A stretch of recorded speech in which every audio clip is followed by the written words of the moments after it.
Hello everyone, कैसे हैं आप सब।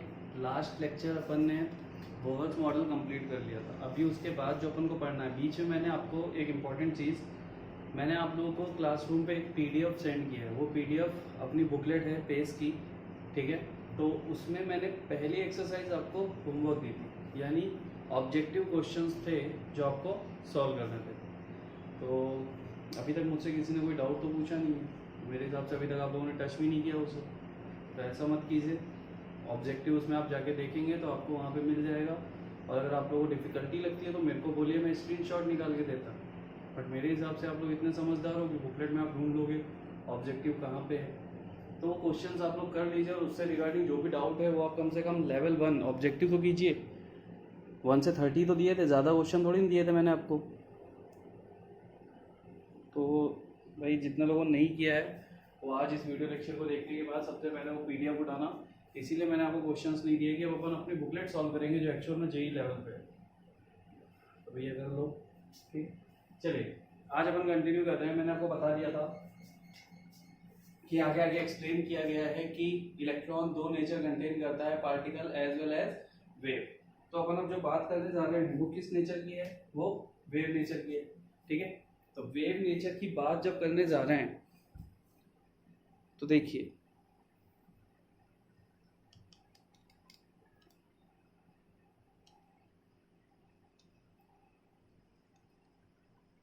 दो सेकेंड।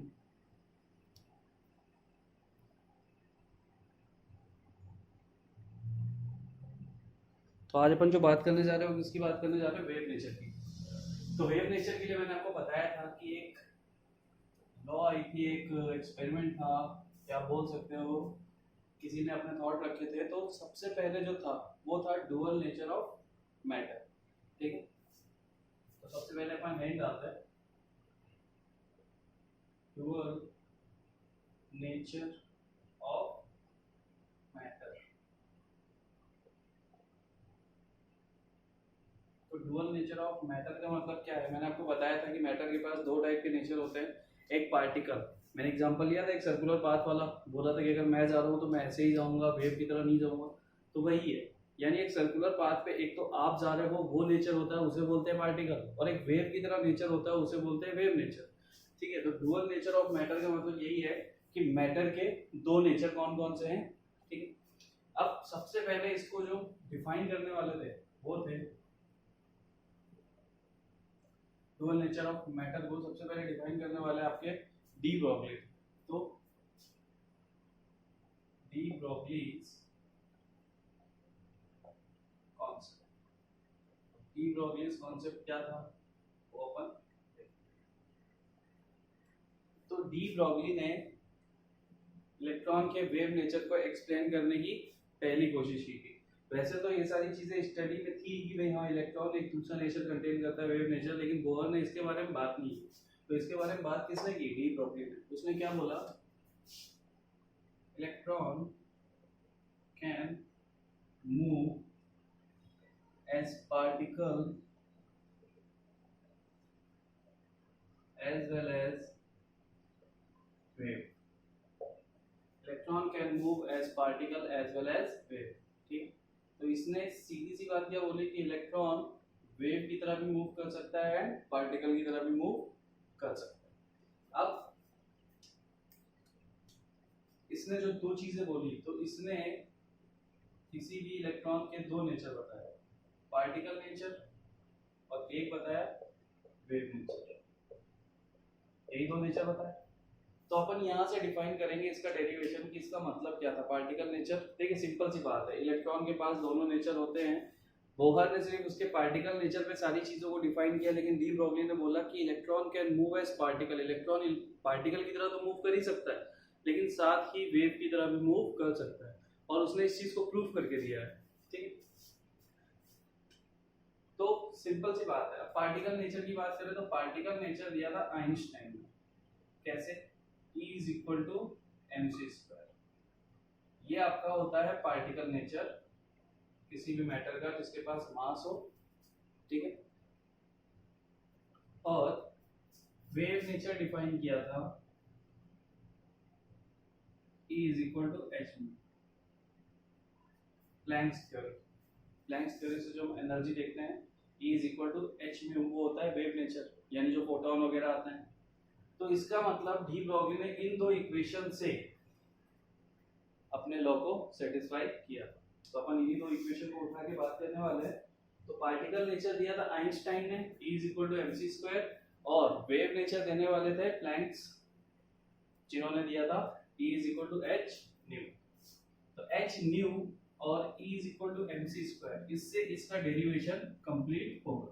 अब डेरिवेशन क्या है, तो डेरिवेशन की तरफ जाता है। तो देखिए, एक ने बोला from Einstein E is equal to mc square, first. एक बोलते हैं E is equal to h mu, wave nature, equation second. अब अगर अपन बात करें from equation 1 and 2, left hand की चीजें सेम है तो राइट हैंड भी क्या हो जाएगा, लेफ्ट हैंड इक्वल है तो राइट हैंड भी इक्वल हो जाएगा। तो mc square is equal to h mu हो जाएगा। तो अगर मैं बात करूं न्यू की, तो न्यू होती है फ्रीक्वेंसी, न्यू से न्यू को अपन किससे जानते हैं, फ्रीक्वेंसी, और फ्रीक्वेंसी इज इक्वल टू होता है c बाय लैम्डा। ये अब मैंने आपको पहले की चीजों में पढ़ाया हुआ है, frequency is equal to c by lambda. अगर मैं बात करूं तो mc square is equal to hc by lambda लिख सकता हूं इसको, c से c चला गया, c से c गया, तो लैम्डा को अगर मैं इधर लेके आऊं तो lambda is equal to h upon n, ठीक है। अब ये डेरिवेशन उसने देके वेवलेंथ फाइंड करना सिखाया, और हमने इलेक्ट्रॉन की वेवलेंथ, जो फोटोन वगैरह थे उनकी वेवलेंथ को इसी से कैलकुलेट करना सीखा है, जब उसका मास और वेलोसिटी हमें पता हो। तो lambda is equal to h by mc, ये फॉर्मूला निकलता है यहाँ से वेवलेंथ फाइंड करने का। E is equal to mc square और E is equal to h nu. तो इक्वेशन 1 और 2 से mc square is equal to h nu, nu होती है frequency which is equal to c by lambda. तो हमने यहाँ पे वैल्यू रखी c बाय लैम्डा, c से c कट गया, लैम्डा को इधर भेजा तो h, lambda is equal to h by mc। ये तुम्हारी इक्वेशन निकल के आई, यानी यहाँ से वेवलेंथ अगर तुम फाइंड कर पा रहे हो तो इसका मतलब उसके पास वेव नेचर है। ऐसा क्योंकि आपने बोहर मॉडल में कहीं पे भी लैम्डा का जिक्र नहीं देखा था, आपने देखा था लैम्डा का कहीं पे भी कोई जिक्र नहीं था। तो इसका मतलब डी ब्रॉगली ने इलेक्ट्रॉन, एमिटेड इलेक्ट्रॉन की या फोटोन की वेवलेंथ फाइंड करना हमें सिखा दिया। नोट डाउन कीजिए इस डेरिवेशन को, छोटा सा है लेकिन इंपॉर्टेंट है। अभी इसको अपन और डेवलप करेंगे क्योंकि ये तो बेसिक लेवल है, और क्या क्या चीज़ें इससे फाइंड होती हैं, क्वेश्चन में क्या क्या दिया हो तो आप फाइंड कर सकते हो, वो सारी चीज़ें भी अपन इसी में देखेंगे। नोट डाउन कीजिए।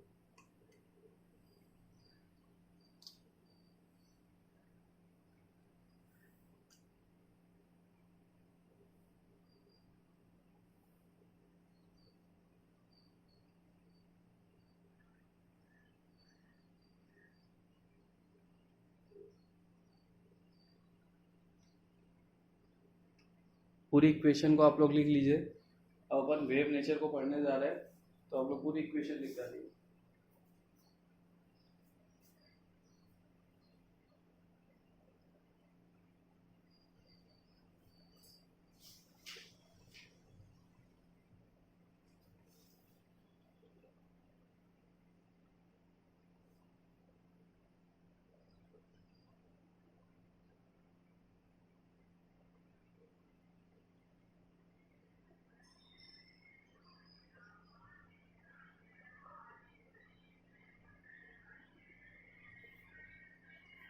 लिख लिया?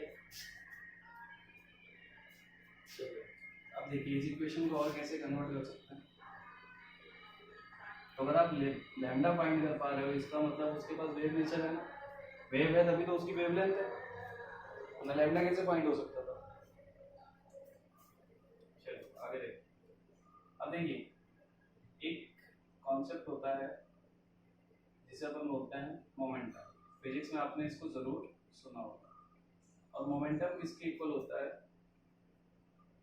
Momentum is equal to mass into velocity. यानी मोमेंटम को अपन दिखाते हैं p से, p is equal to m into v। ये होता है अपनी आपकी इक्वेशन क्या निकल के आई, E is equal to h by m into.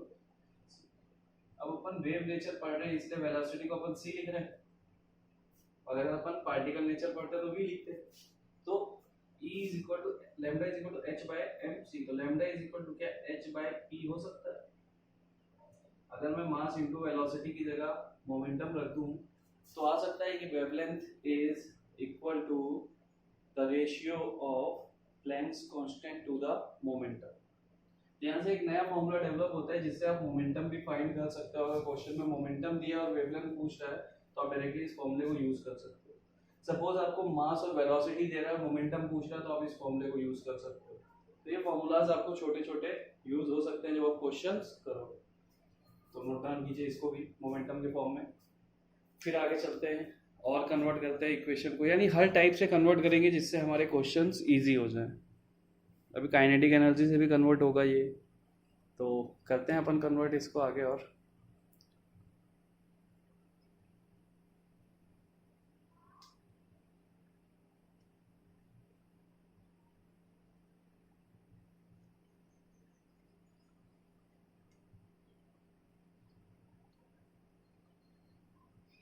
इस पे क्वेश्चंस वगैरह भी हैं, वो भी अपन सॉल्व करेंगे। पहले तो नोट डाउन कर लीजिए।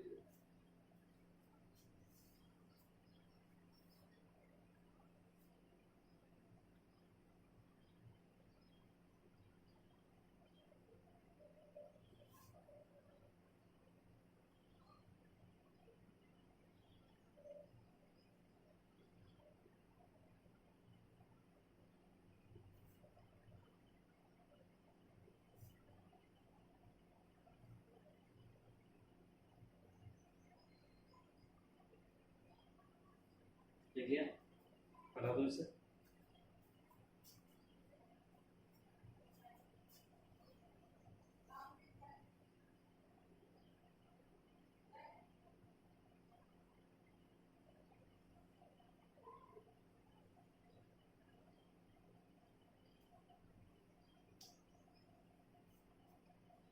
सही है। तो अपना मेन फॉर्मूला जो है, मेन फॉर्मूला अपना कौन सा है, एक काम करते हैं डिवाइड कर लेंगे। Lambda is equal to h by m into v, ये मेन फॉर्मूला है। ठीक, अब अपन लेते हैं फ्रॉम काइनेटिक एनर्जी। तो काइनेटिक एनर्जी क्या होता है, kinetic energy is equal to 1/2 mv²। अगर मैं इस इक्वेशन को v के फॉर्म में लूँ तो v² यानी मुझे यहाँ पे v दिख रहा है, अगर मैं इस v के फॉर्म में इक्वेशन को कन्वर्ट करूँ, ये भी सेम v है, ठीक है। v² इज इक्वल टू क्या हो जाएगा, तो देखिए twice of kinetic energy divide by m। v², 2 इधर मल्टीप्लाई में चला जाएगा, m यहाँ पे डिवाइड में आ जाएगा, ठीक है। तो v इज इक्वल टू कितना हो जाएगा, v इज इक्वल टू हो जाएगा √2 kinetic energy by m। v is equal to कितना हो जाएगा, √2 काइनेटिक एनर्जी बाय m, ठीक है। इस वैल्यू को यानी put this value in equation of lambda. तो लैम्डा वाली इक्वेशन में अगर इस इक्वेशन में अपन पुट करें तो क्या हो जाएगा, lambda is equal to h by m into v. h देखो यहाँ v है या c है, इससे ये सिर्फ उसको डिनोट करने का डिफरेंस है, बाकी वेलोसिटी वेलोसिटी है, दोनों वेलोसिटी है, v भी वेलोसिटी c भी वेलोसिटी। तो ये मत सोचना कि यहाँ v आ रहा है कभी c आ रहा है, उससे कोई फर्क नहीं पड़ता। तो हमने यहाँ पे v के फॉर्म में निकाला है, दैट्स व्हाई हमने वहाँ पे v लिख दिया ताकि तुम्हें दिक्कत ना हो इन आगे। बाकी तुम c भी लिख सकते हो, ऐसी कोई प्रॉब्लम नहीं है। v की वैल्यू अगर अपन पुट करें तो v की वैल्यू कितनी पुट करनी है, √2 काइनेटिक एनर्जी बाय ये वैल्यू पुट करनी है।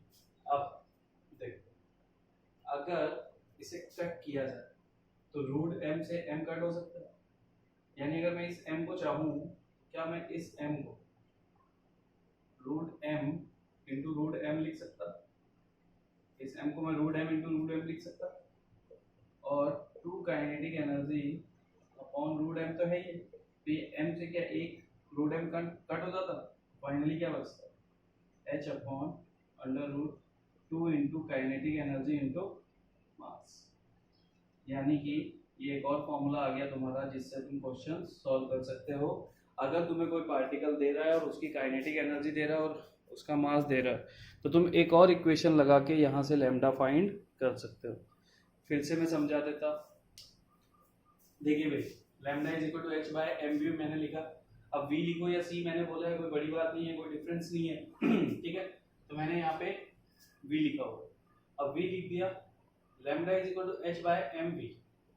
अब काइनेटिक इक्वेशन लेंगे अपन, तो kinetic energy is equal to 1/2 mv² होता है, तो v। अब इक्वेशन को, अब यहाँ पे देखो v लिया है मैंने बोला है v और c में डिफरेंस मत रखना। अब मैं इस इक्वेशन को v के फॉर्म में अगर कन्वर्ट करूँ तो ये v² is equal to 2 kinetic energy by m हो जाएगा। तो v is equal to √2 kinetic energy by m हो जाएगा। Put this value in equation of lambda. Lambda वाले इक्वेशन में पुट करेंगे, lambda is equal to h upon m v। ठीक है, v की जगह हमने वैल्यू रखी, ये था m। अब m को तुम lambda m into lambda m लिख सकते हो कि नहीं? लैम्डा 2 इंटू लैम्डा 2 का मल्टीप्लाई करोगे तो कितना आएगा? आंसर 2 ही आएगा ना। ठीक है, कट किया, फाइनल इक्वेशन क्या आई? √2 into kinetic energy into m।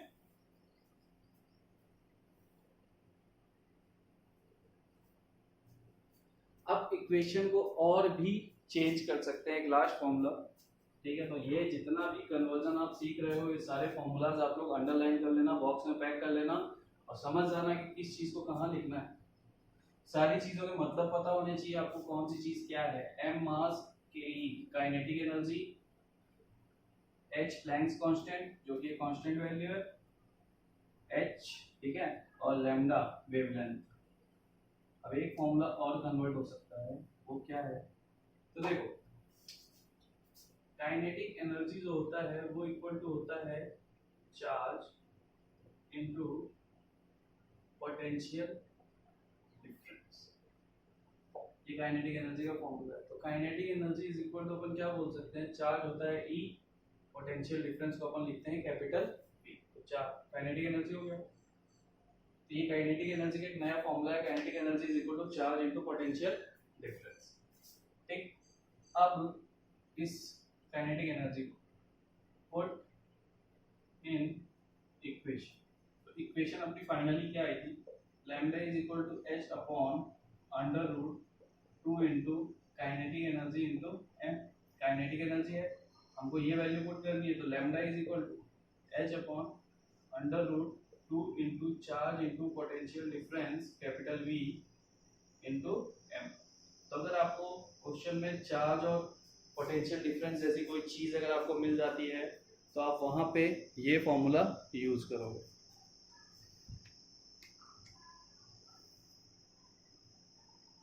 ठीक है, तो ये था आपका डुअल नेचर ऑफ मैटर का डी ब्रोगली कॉन्सेप्ट का पूरा डेरिवेशन।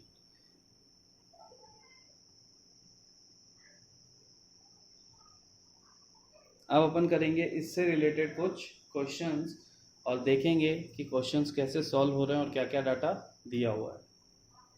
तो ये पूरा कॉन्सेप्ट आपको समझ में आ गया होगा, नोट डाउन कर लीजिए।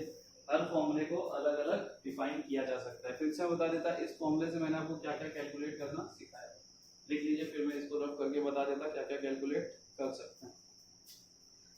फॉर्मूले का एक्चुअल यूज क्या है ये मैं आपको एक्सप्लेन कर दूंगा, जल्दी से नोट डाउन कर लो।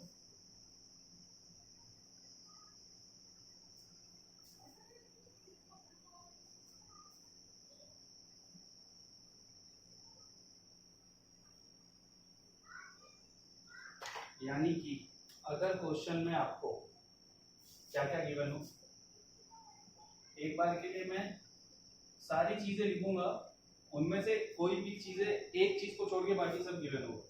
या तो वेवलेंथ पहला, दूसरा मास, मास दिया भी रहा और नहीं भी दिया रहा तो चलता है। उसके सामने मैं क्रॉस कर दूंगा, क्रॉस का मतलब ये है कि दिया रहा है नहीं दिया रहा है चलता है, और राइट का मतलब ये है कि ये तो होना ही चाहिए। ठीक, थर्ड वेलोसिटी,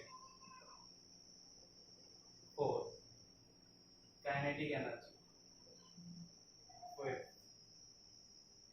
चार्ज E की वैल्यू, सिक्स पोटेंशियल डिफरेंस। ये सारी चीजों में से अगर कोई भी चीजें गिवन है और एक चीज पूछ रहा है तो आप इस फॉर्मूले का यूज कर सकते हो डायरेक्टली। ये सारी चीजें इससे डिफाइन हो सकती हैं। तो अगर आपको ये सारे क्वेश्चन में कहीं पे ये नाम दिख जाए तो आप एक बार डी ब्रॉगली कॉन्सेप्ट के सारे इक्वेशन को माइंड में रख के चलना। 4-5 इक्वेशन, 3-4 इक्वेशन और तीनों चारों इक्वेशन को आपको अच्छे से माइंड में रखना है ताकि आपको समझ में आ सके कब आपको कौन सी इक्वेशन यूज करनी है। ठीक है, तो चलिए अपन चलते हैं, इसके कुछ क्वेश्चंस करते हैं, देखते हैं, अच्छे अच्छे क्वेश्चंस करते हैं इसके। क्वेश्चंस मैं लिखूंगा साथ में बोलूंगा और आप लोग बोर्ड से लिखने की कोशिश मत करना, आप लोग मेरे बोलने पे ही लिखने की कोशिश करना। जब नहीं लिख पाओ तो 2 सेकंड बाद बोर्ड से लिख लेना। ज़्यादा टाइम नहीं दूंगा आपको क्वेश्चन नोट डाउन करने के लिए।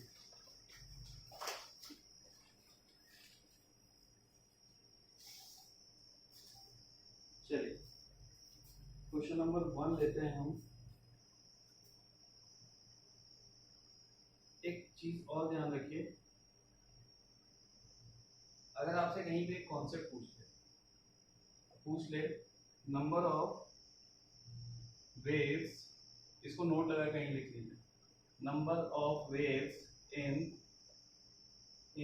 nth orbit. अगर आपसे कहीं पूछ ले number of waves in nth orbit तो आप इसको कैसे सॉल्व कर सकते हो। तो देखिए, इसको सॉल्व करने के लिए आपको सीधा सीधा फॉर्मूला क्या हो जाएगा, number of wave in nth orbit is equal to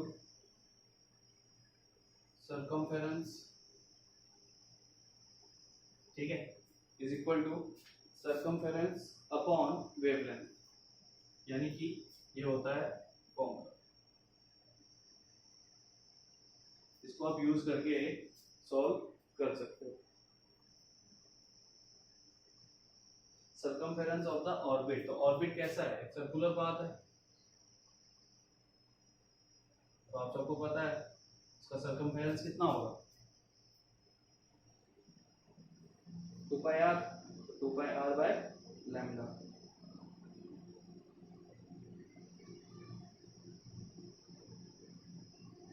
यही होगा ना,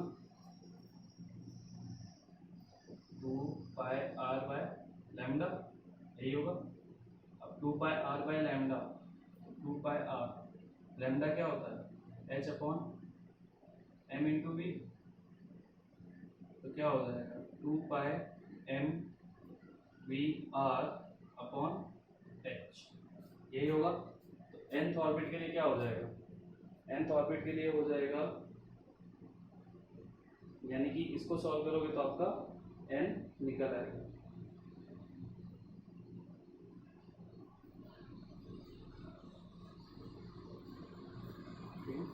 यानी ये फॉर्मूला आपका n के इक्वल हो जाएगा। तो नंबर ऑफ वेव्स यहाँ से निकल आएंगी आपकी nth ऑर्बिट में। तो जो ऑर्बिट का नंबर दिया होगा वो आप यूज़ कर सकते हो। तो ये एक कॉन्सेप्ट था number of waves in an orbit का। तो आप इसे एक नोट बना के लिख लो, या फिर इसमें एक चीज़ और आप ऐड कर सकते हो। देखो, आप लोगों ने एक चीज़ पढ़ा है, M V R is equal to N H upon 2π, ये चीज़ आपने पढ़ी हुई है। तो हम चाहें तो यहाँ पे एम वी आर की वैल्यू भी रख सकते हैं। तो देखो, n is equal to 2π into N H upon 2π upon h। तो यानी कि ये वैल्यू किसके इक्वल हो जाएगी, 2π से 2π कट गया, h से h, यानी कि जो भी तुम्हारा नंबर ऑफ शेल दिया रहेगा उसमें उतनी ही वेव्स होंगी। ठीक है, तो number of waves in nth orbit, तो जैसे बोल दिया जाए 6th ऑर्बिट, तो 6th ऑर्बिट में 6 नंबर ऑफ वेव्स आएंगी। तो ये एक कॉन्सेप्ट था, इसको नोट बना के लिख लो। यानी जितनी जितनी आपकी ऑर्बिट की नंबर होंगे उतनी ही नंबर ऑफ वेव्स होंगी। नोट डाउन कर लीजिए इसको, इज इक्वल टू n के आ गया सारी चीजें कट करने के बाद। नोट डाउन कीजिए इसको, फिर अपन चलते हैं क्वेश्चंस करते हैं इसके।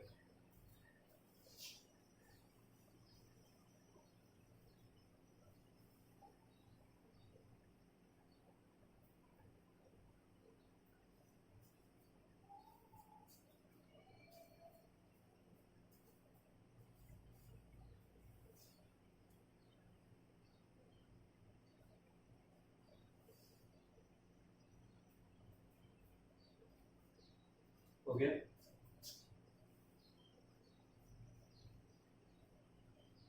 अपन स्टार्ट करते हैं अपने न्यूमेरिकल्स। नेचर ऑफ मैटर यानी कि डी ब्रॉगली कॉन्सेप्ट से रिलेटेड पहला क्वेश्चन अपन लेते हैं। क्वेश्चन है a tennis ball of mass 6 into 10 to the power minus 2 kg is moving with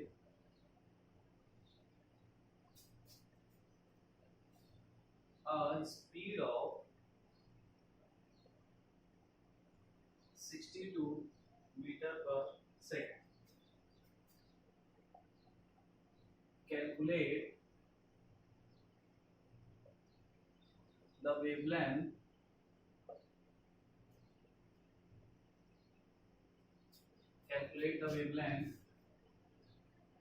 associated with this moving tennis ball.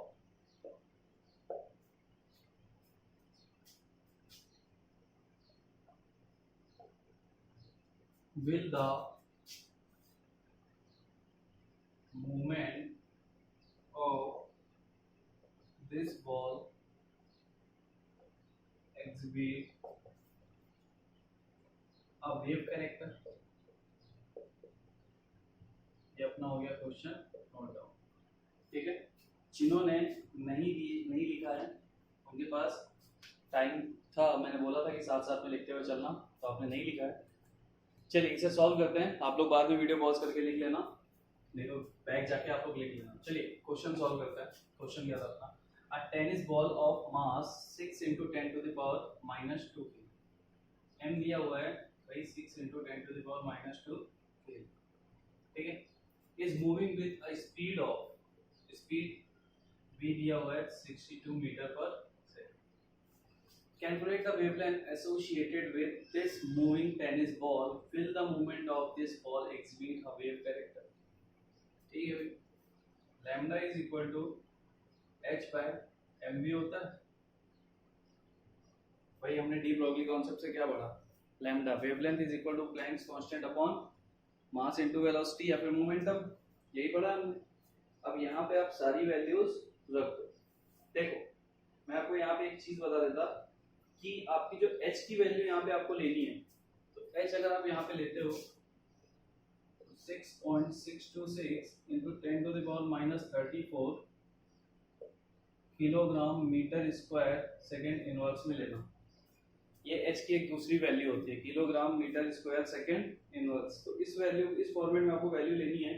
और जब भी क्वेश्चन में ये सब डाटा दिए रहे तो इसको केजी में ही कन्वर्ट करो, ये मीटर पर सेकंड में ही होना चाहिए ताकि यूनिट कैंसिल आउट हो सके। देखो कैसे, मैं वैल्यू रखता हूँ, lambda is equal to 6.626 into 10 to the power minus 34 kilogram metre square second inverse. ठीक है, ये हो गई h की वैल्यू। m कितना है 6 into 10 to the power minus 2 kg। तो देखो kg से kg जाने वाला है। फिर वेलोसिटी कितनी है, वेलोसिटी है 62 मीटर पर सेकंड, यानी कि मीटर सेकंड इनवर्स, मीटर से मीटर गया, सेकंड इनवर्स से सेकंड इनवर्स चला। लैम्डा कितना आ रहा है, लैम्डा इज इक्वल टू, और आपका केजी से केजी भी चला गया ना, केजी से केजी भी चला। तो लैम्डा इज इक्वल टू यहाँ से सॉल्व करने पे आपका जो भी आएगा वो वैल्यू आ जाएगी। तो लैम्डा आपका आ रहा है 1.8 into 10 to the power minus 34 metre. 1.8 into 10 to the power minus 34 metre. अब क्या ये वेवलेंथ कंटेन कर रहा है, तो देखो वेवलेंथ लैम्डा किस में आया है, लैम्डा आपको दिख रहा है ना, वैल्यू क्या है 1.8 into 10 to the power minus 34 metre, यानी ये वैल्यू क्या है, बहुत ज़्यादा छोटी है। तो ये वैल्यू एग्जिस्ट करेगी नहीं, यानी ये वेव नेचर कंटेन कर ही नहीं रही बहुत, क्योंकि ये इतनी छोटी वेवलेंथ है कि इसको कैलकुलेट ही नहीं किया जा सकेगा। 10⁻34 मैटर करता है ना, तो ये वेव कैरेक्टर रखता ही नहीं। ठीक है, पहला क्वेश्चन मैंने आपको पहले ही बता दिया क्वेश्चन में क्या क्या गिवन होना चाहिए, इसकी इक्वेशंस लगेंगी, तो वही सारी चीजें अपन को देखनी और कुछ भी नहीं करना।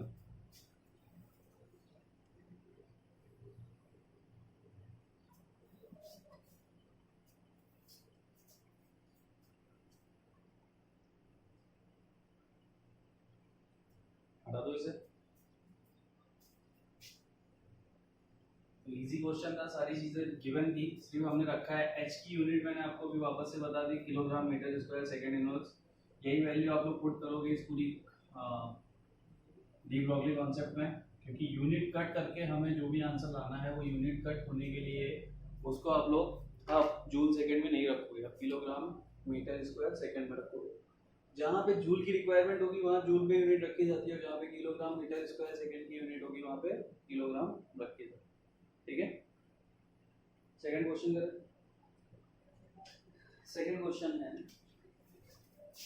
साथ साथ में लिख लेना question, calculate de Broglie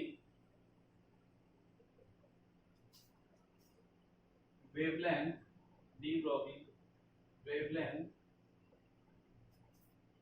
of an electron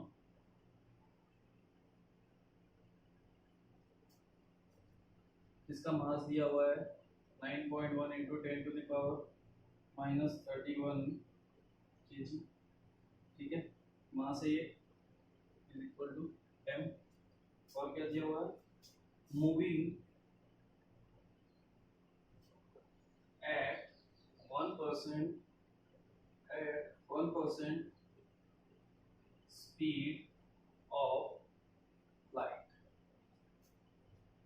तो आपका और डाटा क्या दिया होगा, h दिया हुआ है 6.63 into 10 to the power minus 34 kilogram metre square second inverse. ये क्वेश्चन आपको दिया गया है, ठीक है, इसको आपको सॉल्व करना। अब देखिए क्वेश्चन में क्या क्या दिया हुआ है। सबसे पहली बात इलेक्ट्रॉन की बात कर रहा हूँ, उसका मास दिया हो, तो इसका मतलब आपको इक्वेशन लगानी है lambda is equal to h by m into v। h की वैल्यू कितनी है 6.63 into 10 to the power minus 34 kilogram metre square second inverse, ये h की वैल्यू है। ठीक, अब सेकंड क्या चाहिए हमें, मास, तो मास दिया हुआ है 9.1 into 10 to the power minus 31 kg। Third चीज हमें क्या चाहिए, वेलोसिटी। तो इसे वेलोसिटी तो गिवन है नहीं, लेकिन क्या बोल रहा है, moving at 1% speed of light. तो स्पीड ऑफ लाइट की बात करूं तो स्पीड ऑफ लाइट क्या होती है,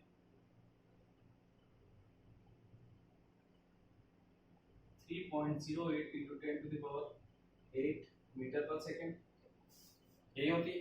तो स्पीड ऑफ लाइट का अगर 1% निकाले तो 3.08 into 10 to the power 8 into 1 divide by 100, यानी 3.08 into 10 to the power 6 metre percent हो जाएगा।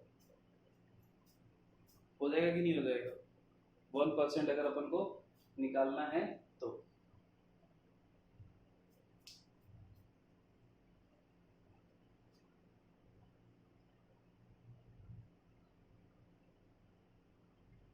तो बस वैल्यू रख दीजिए और आंसर आ जाएगा। 1% आपने निकाल लिया, इस वैल्यू को रख दीजिए 3.08 into 10 to the power 6, इसको सॉल्व कर लीजिए, आपका आंसर आ जाएगा। यहाँ से आपने वेलोसिटी निकाल ली 1%, और आंसर आपका कितना आ रहा है, आंसर आ रहा है 2.43 into 10 to the power minus 10 metre. Lambda is equal to 2.43 into 10 to the power minus 10 metre. 10 to the power minus 10 तो आप आर्मस्ट्रॉन्ग में भी एंगस्ट्रॉन्ग में भी कन्वर्ट कर सकते हो। तो ये था सेकंड क्वेश्चन, यूनिट आपकी वैसे की वैसे ही कट जाएंगी, मीटर पर सेकंड, किलोग्राम, तो सीधा सीधा आंसर आ जाएगा। तो आपको ये, अब उसने 1% स्पीड ऑफ लाइट बोला, तो इसका मतलब उसने वेलोसिटी दी है ना भाई, कुछ अलग थोड़ी दे दिया उसने।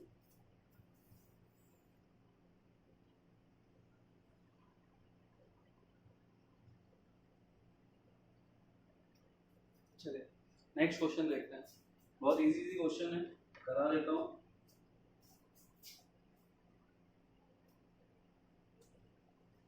बुकलेट सॉल्व नहीं की है तो मैं आज फिर तो आप लोग के लिए भेजना पड़ेगा कुछ क्वेश्चन अलग से, बट बुकलेट सॉल्व कर लोगे तो इससे आपको ये आइडिया हो जाएगा कि पेज की बुकलेट कैसी है और किस लेवल पे क्वेश्चन होते हैं जेई वगैरह के। भाई मैंने तो मेरा काम कर दिया, मैंने तो पोस्ट कर दिया, करना नहीं करना आपके ऊपर है, आप करते हो कि नहीं करते हो। चलिए नेक्स्ट क्वेश्चन देखते हैं। क्वेश्चन है, अब मैं आपको हिंट दूंगा, क्वेश्चन आप लोग को अगर इजी होगा तो, calculate the wavelength of an electron moving with a velocity of 2.05 into 10 to the power 7 meter per second.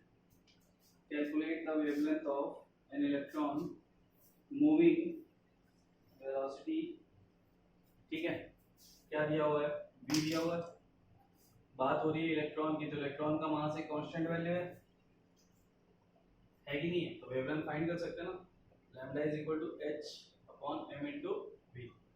तो m इंटू वी की बात करें, m इंटू वी की अगर बात करें, h प्लैंक्स कांस्टेंट होता है भाई, बार बार तो मत लिखवाया करो, इतना तो आपको पता होगा। मास ऑफ मैटर, मैटर क्या है, इलेक्ट्रॉन, तो mass of electron which is a constant value 9.1 into 10 to the power 931 kg। v velocity, तो वेलोसिटी यहाँ पे गिवन रखोगे आंसर आ जाएगा, lambda is equal to h upon M V से, और जो यूनिट कट होंगी तो फिर आपका मीटर वगैरह में आंसर आ जाएगा। तो आंसर आ रहा है, चेक कर ले, कंपेयर कर लेना,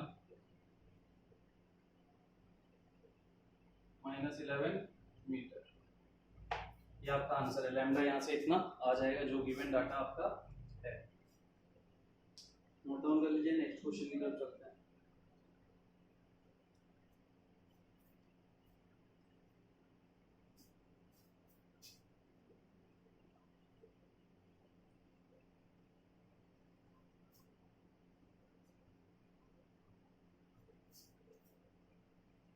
नेक्स्ट क्वेश्चन आपका क्या है, calculate the mass of a photon of sodium light. Calculate mass of photon of sodium light. Sodium light having wavelength lambda is equal to 5896 angstrom, 5896 angstrom, ठीक है, ये वेवलेंथ दिया हुआ 5894 है, and velocity 3 into 10 to the power 8 metre per second, and velocity is equal to 3.08 metre per second, ये 4 है। अब भाई अगर ये डाटा दिया हुआ है, मास पूछ रहा है, तो फॉर्मूला तो वही लगने वाला है ना, क्या दिक्कत है, lambda is equal to h by m into V, m is equal to क्या हो जाएगा, m is equal to h upon lambda into V. सारे डाटा क्वेश्चन में दिए हुए हैं, वेवलेंथ दिया हुआ है, h कांस्टेंट होता है, वेलोसिटी गिवन है, मास फाइंड कर दो। अब यहाँ पे देखो इलेक्ट्रॉन वगैरह कुछ नहीं बोला ना उसने, इलेक्ट्रॉन का मास कांस्टेंट है, लेकिन उसकी जगह उसने सोडियम लाइट यूज कर लिया, तो इसका मास तो कांस्टेंट नहीं है ना, यानी ये भी वो पूछ सकता है। लेकिन अगर इलेक्ट्रॉन की बात आ जाए तो फिर आप ये समझ लेना कि मास हाइट रखेगा, लेकिन मास की वैल्यू आपको पता रहेगी, क्योंकि इलेक्ट्रॉन एक कांस्टेंट वैल्यू कंटेन करता है। सपोज प्रोटॉन की बात हो रही होती तो प्रोटॉन का मास भी एक कांस्टेंट वैल्यू कंटेन करता है। तो इनकी वैल्यूज आपको कभी भी क्वेश्चन देगा नहीं, ये आपको क्वेश्चन से पढ़ के निकालनी पड़ेंगी, तो इतना तो आप लोग को अंडरस्टूड होना चाहिए।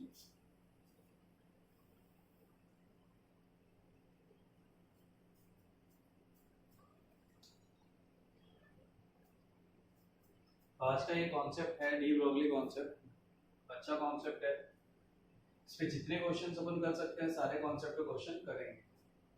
तो इस कॉन्सेप्ट पे इतने ही बहुत हैं। अब चलते हैं दूसरे कॉन्सेप्ट की तरफ, यानी इस फॉर्मूले से जितने क्वेश्चन करने थे अपन ने कर लिए, तब करेंगे दूसरे फॉर्मूले का use.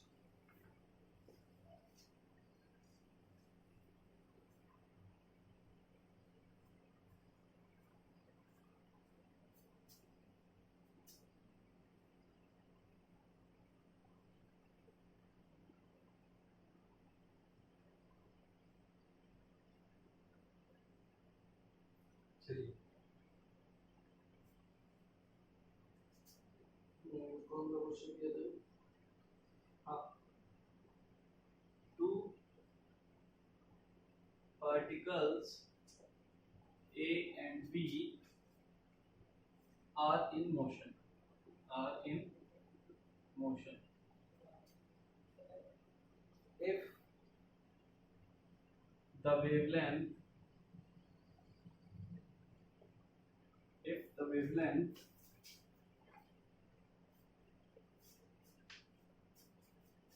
associated with the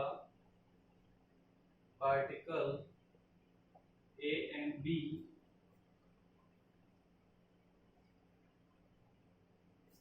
A is 5 into 10 to the power 8 meter.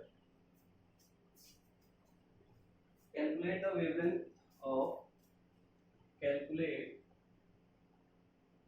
wavelength of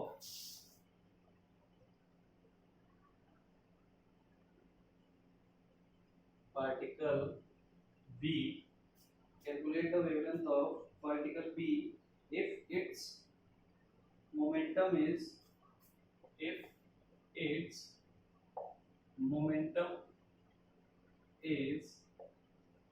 half of particle if its momentum is half of a. ठीक, क्वेश्चन क्या बोल रहा है? क्वेश्चन में मोमेंटम का जिक्र हो गया। मैंने बोला था मोमेंटम जैसी कोई चीज अगर आती है तो आप समझ जाना कि वो डी ब्रोगली कॉन्सेप्ट को ही टच कर रहा है। सबसे पहले दो पार्टिकल्स, ये है ए, ये है बी, ठीक है। ए का हमको भाई वेवलेंथ दिया हुआ है, जो डाटा दिया पहले वो देख लो, मान ये वेवलेंथ दिया। बी का हमको कैलकुलेट करना। अगर मैं ए का मोमेंटम पीए मानूं तो PB is equal to PA by 2 होगा, क्योंकि उसने बोला है ना momentum of B is half of A, यानी ए का जो हाफ है वो बी का मोमेंटम है, ठीक है। तो अगर मैं फॉर्मूला देखूं तो lambda is equal to H upon P होता है। तो क्या मैं इसको ए और बी अगर हम मान रहे तो इसके अलग अलग H1 लैम्डा 1 और P1 हो जाएगा। तो क्या इसके लिए lambda 2 is equal to H upon P2 हो जाएगा। अब H कांस्टेंट है, तो अगर इक्वेशन को कन्वर्ट करें तो H is equal to lambda 1 P1 और यहाँ से H is equal to lambda 2 P2। H equal है तो lambda 1 P1 is equal to lambda 2 P2। ये इक्वेशन आ गई। अब लैम्डा 1 की वैल्यू कितनी है? 5 into 10 to the power minus 8, 5 into 10 to the power minus 8 metre. ये लैम्डा 1 की वैल्यू है। मोमेंटम पीए माना हुआ है अपन ने P1। लैम्डा 2 हमको फाइंड करना है, जिसको पीए बाय 2 माना। सॉरी पीए से पीए कट गया। इस 2 को अगर आप उधर भेजोगे तो lambda 2 is equal to 5 into 10 to the power minus 8 metre into 2, तो 10 into 10 to the power minus 8 metre lambda 2 आ जाता है। तो मोमेंटम दिया हुआ था, दोनों का रिलेशन बता रहा था कि एक का मोमेंटम दूसरे का कितना है। तो हमने दो इक्वेशन बनाई और दोनों को आपस में सॉल्व करके देख लिया। तो हमारा क्या आ गया? हमारा लैम्डा 2 निकल के आ गया।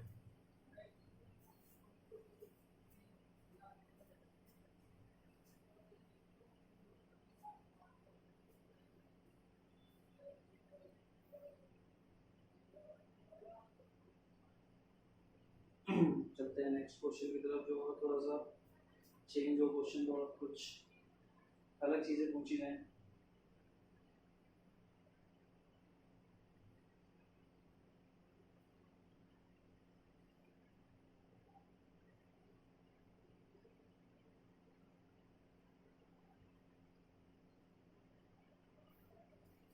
बता दूं इसे, नोट डाउन कर लेना। आप लोग कॉन्सेप्ट समझते जाओ कि एक की वेवलेंथ दी थी, दूसरे की वेवलेंथ पूछी थी। मोमेंटम दोनों का नहीं दिया था, लेकिन आपस में रिलेशन दे दिया था कि एक दूसरे का हाफ है। तो हमने उसी रिलेशन को यूज करते हुए दूसरे की वेवलेंथ भी फाइंड कर दी। अब lambda is equal to H upon P होता है, ठीक है। तो lambda is inversely proportional to momentum. तो अगर 2 टाइम मोमेंटम घटा होगा, यानी मोमेंटम अगर डिक्रीज करेगा तो लैम्डा वेवलेंथ क्या करेगा, इंक्रीज करेगा ना। उस क्वेश्चन को देखो डायरेक्टली भी सॉल्व कर सकते थे तुम, h बाई पी लैम्डा यही होगा। तो lambda is directly proportional to Planck's constant and lambda is inversely proportional to momentum. यही चीज तो इक्वेशन दिखा रही है। तो अगर ये चीज इंक्रीज करेगी तो ये डिक्रीज करेगी। तो पीवी जो था वो 1 का क्या था, हाफ था, यानी ये कम था। तो मोमेंटम अगर कम होगा तो इसका मतलब वेवलेंथ ज्यादा होगी, इसीलिए उसकी वेवलेंथ पीए के 2 टाइम थी। तो ये रिलेशन यहाँ से भी डायरेक्टली सॉल्व हो सकता था, बट थ्योरेटिकल क्वेश्चन तुम तब समझ पाओगे जब तुम लॉ को अच्छा से माइंड में रखोगे। लॉ तुम्हें पता होगी कि लॉ क्या बोल रही है, और लॉ अगर तुम्हारे दिमाग में नहीं है तो ये फिर इनको कोई फायदा नहीं है करने का, ठीक है। तो ये डायरेक्टली आप सॉल्व कर सकते हो। तो इन सब चीज़ों को थोड़ा सा पढ़ा करो, कुछ डाउट्स वगैरह पूछा करो यार, जिससे कि मुझे भी लगे कि हाँ तुम्हें कुछ समझ में आ रहा है। चलिए नेक्स्ट क्वेश्चन देखते हैं।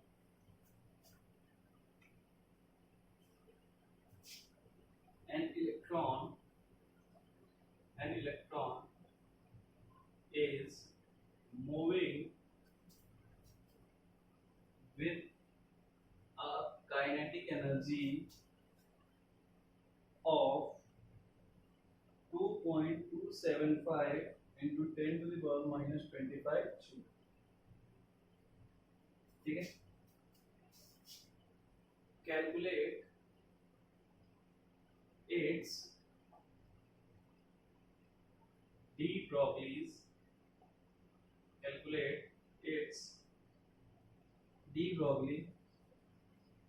wavelength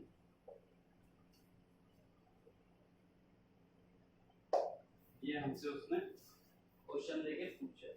क्या दिया उसने हमें, an electron is moving with a kinetic energy of 2.275 into 10 to the power minus 25 joule. पूछा क्या है, वेवलेंथ। क्या हमने एक और फॉर्मूला डिराइव किया था, h upon under root 2 into kinetic energy into m। क्या मैंने बोला था कि काइनेटिक एनर्जी भी आएगी तो भी आप फाइंड कर सकते हो। तो यही फॉर्मूला लगाना, lambda is equal to h under root 2 into 2.275 into 10 to the power minus 25 into m की बात हो रही है तो m क्या हो जाएगा, मास of electron 9.1 into 10 to the power minus 31 kg। Value put करके आप लैम्डा फाइंड कर सकते हो। तो क्वेश्चन में काइनेटिक एनर्जी गिवन था तो क्या हो गया, काइनेटिक एनर्जी अगर गिवन था तो आपने सीधा सीधा काइनेटिक एनर्जी वाला फॉर्मूला लगाया और लैम्डा फाइंड करके दे दिया। तो इसका आंसर कितना आ रहा है ये बता देता है, इसको सॉल्व कर लेना आप लोग। आंसर आ रहा है 1.026, lambda is equal to 1.026 into 10 to the power minus 6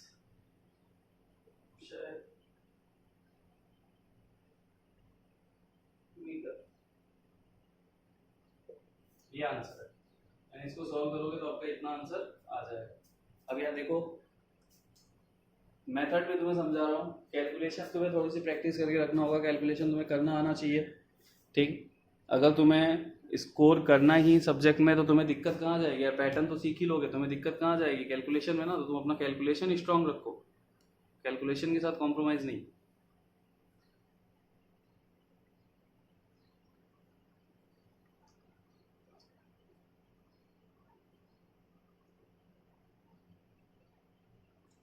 note down कर लिया, चले नेक्स्ट क्वेश्चन की तरफ।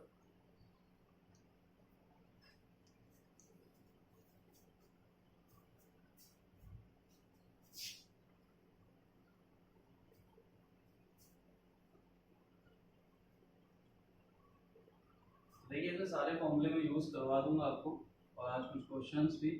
यार बुकलेट सॉल्व करो, अगर आपको दिक्कत आती है बुकलेट कैसे क्या देखना तो मेरे को बताओ, मैं आपको बताऊंगा कैसे पढ़ना। लेकिन आपको पता तो होना चाहिए आप बुकलेट में क्या देख रहे हो क्या नहीं। बुकलेट ही नहीं देखा, क्वेश्चन ही नहीं किया, डाउट ही नहीं पूछे।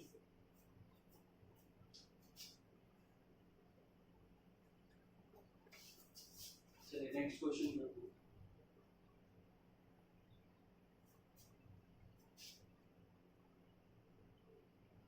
अब देखो काइनेटिक एनर्जी, एक क्वेश्चन पूछ रहा है काइनेटिक एनर्जी और बाकी सारे डाटा दे रहा है, सेम फॉर्मूला यूज करके काइनेटिक एनर्जी भी निकाल सकते हो। मतलब सारी चीजें देके सिर्फ रिवर्स कर रहा है क्वेश्चन को। चलो नेक्स्ट क्वेश्चन है, calculate the wavelength of an electron that has been accelerated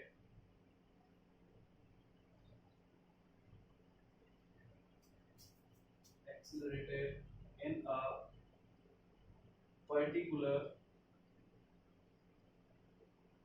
accelerator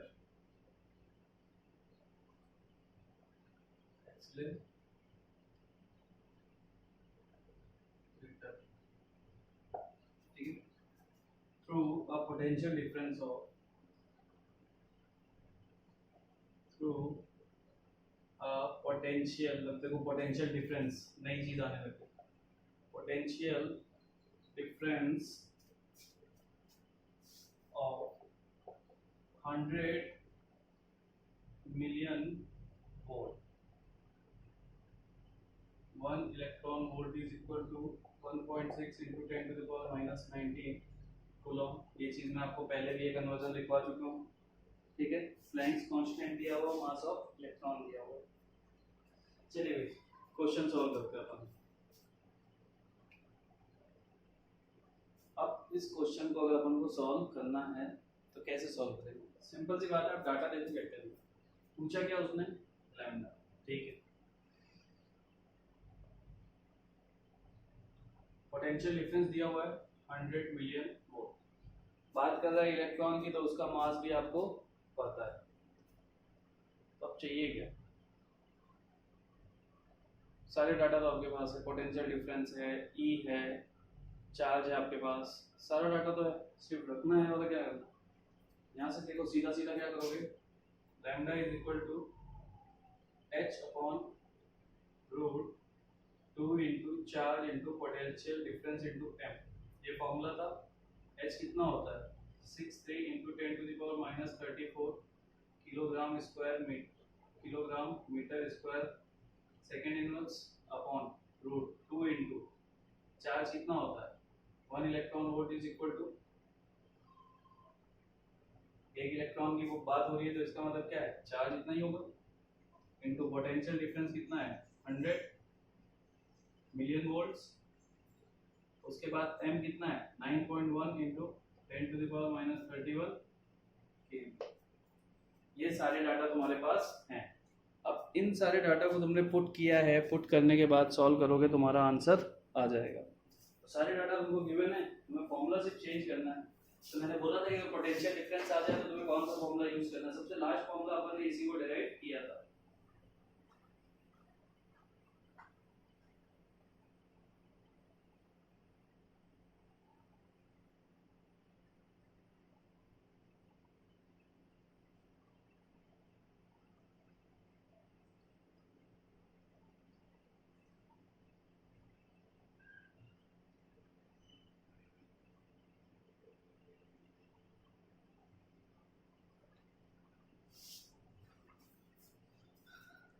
अगर आप पोटेंशियल डिफरेंस को और ज़्यादा इजी करना चाहते हो तो ये 10 टू द पावर 8 वोल्ट में भी कन्वर्ट हो जाएगा, यानी 100 million volt is equal to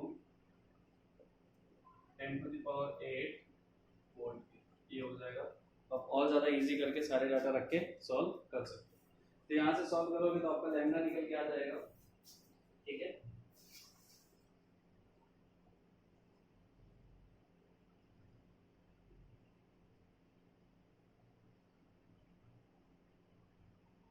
lambda आपका आ जाएगा 1.22 into 10 to the power minus 13 m। 1.22 into 10 to the power minus 13 m।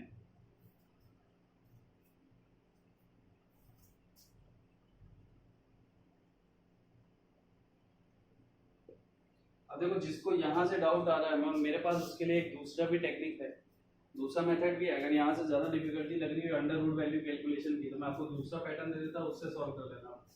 चलो दूसरा वाला पैटर्न भी देख लो। ये तो पैटर्न 1 था जो अपन मोस्टली जेई के लिए करते हैं, लेकिन किसी को कैलकुलेशन डिफरेंस लग रहा हो या थोड़ा सा टफ लग रहा हो तो दूसरा मेथड यूज कर सकता है। दूसरा मेथड क्या है, देखो अपना फॉर्मूला क्या होता है, kinetic energy is equal to charge into potential difference. Kinetic energy कितना होता है 1/2 mv² is equal to potential charge कितना है 1.6 into 10 to the power -19 coulomb into v कितना है 10 टू द पावर 8 वोल्ट। 1/2 क्या तुम्हें m भी पता है, तो तुम एक काम करो v² के फॉर्म में इक्वेशन को कन्वर्ट करोगे, तो यहाँ से इस इक्वेशन से तुम v फाइंड कर लो। v फाइंड कर लोगे लैम्डा इज इक्वल टू इसमें रख देना। तो ये भी एक सेकंड मेथड है, यहाँ से आप डायरेक्टली सारी चीजों को सॉल्व करके रख लो, फिर यहाँ से lambda is equal to h/mv लगा के आप सॉल्व करके आंसर निकाल सकते हो। तो ये दूसरा इजी मेथड है, जो चाहे इसको भी सॉल्व कर सकते हैं, किसी में कोई दिक्कत नहीं। मास दोनों जगह पे मास ऑफ इलेक्ट्रॉन ही रहेगा। वेलोसिटी बात हो रही है वेलोसिटी की, तो सिंपल सी बात है, आप सब जानते हो कि अगर वेलोसिटी की बात चल रही है तो वेलोसिटी हम फाइंड कर लें वहां से v² के फॉर्म में। तो जब वो v में आएगा तब भी अंडर रूट में ही आएगा, तो अंडर रूट तो आना है, लेकिन आप पे डिपेंड करता है आप इसे कैसा करना चाहते हो। तो आप जैसे भी करना चाहो आप कर लो, दोनों मेथड इजी है। यानी यहाँ से आप सीधा kinetic energy is equal to charge into potential difference वाला फॉर्मूला लगा दोगे, और जो पहले अपन ने किया था वो अपन ने सारी चीजों को रख के फाइनल एक इक्वेशन निकाली थी जिसमें लैम्डा और पोटेंशियल डिफरेंस का डायरेक्ट रिलेशन था। तो आपके ऊपर डिपेंड करता है आप कौन सा मेथड यूज करना चाहते हो।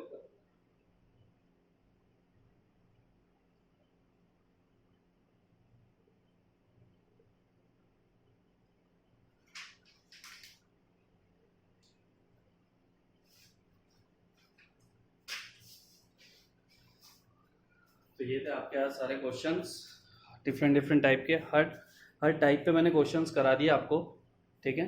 तो अभी इससे रिलेटेड कुछ प्रैक्टिस वाले भेज दूंगा, और जिसको भी जो भी डाउट आता है वो आप क्लासरूम पे पूछ लेना कि कहाँ पे कैसे क्वेश्चंस हमें सॉल्व करने थे, कैसे नहीं करने थे। तो आप थोड़ा सा अच्छे से देखिएगा सारे फॉर्मूलाज को। देखो इसका सेकेंड स्टेप जो बताया वो उससे ऊपर वाले फॉर्मूले से ही डेवलप हुआ। यानी आप एक चीज सोचो कि कॉन्सेप्ट 2 सेकंड मार्कर कर गया, आप एक चीज सोचो कि हम कुछ भी अलग नहीं कर रहे, हम सिर्फ थोड़ा सा चीजों को चेंज कर रहे हैं। भाई मैंने आपको ऊपर ही पढ़ाया था डेरिवेशन में, kinetic energy is equal to E into V पढ़ाया था, और एक जगह पे इन सबको वैल्यू पुट करके डायरेक्ट फॉर्मूला भी लिख के दिखाया है। तो जिनको लगता है वो इस फॉर्मूले को यूज करके V निकाल के फिर आप ये वाला फॉर्मूला यूज कर सकते हो, और जिनको लगता है वो डायरेक्टली इस फॉर्मूले को भी यूज कर सकते हो। आप लोग के लिए ज्यादा इजी रहेगा कि आप लोग h/√2 इंटू m इंटू ई की वैल्यू यहाँ से कैलकुलेट कर लो। मास ऑफ अगर केस इलेक्ट्रॉन का है तो इलेक्ट्रॉन का E और m दोनों कांस्टेंट वैल्यू है, ठीक है। आप यहाँ से कैलकुलेट कर लोगे तो आपको ज्यादा दिक्कत नहीं जाएगी, वरना फॉर्मूला ही तो लगाना है यार। जेई के स्टूडेंट्स आप लोग कैलकुलेशन तो आप लोग को एकदम आपका स्ट्रांग होना चाहिए, बहुत ज्यादा स्ट्रांग होना चाहिए। चलिए तो भाई आज डुअल नेचर ऑफ मैटर अपन ने देख लिया, उसके क्वेश्चन देख लिए।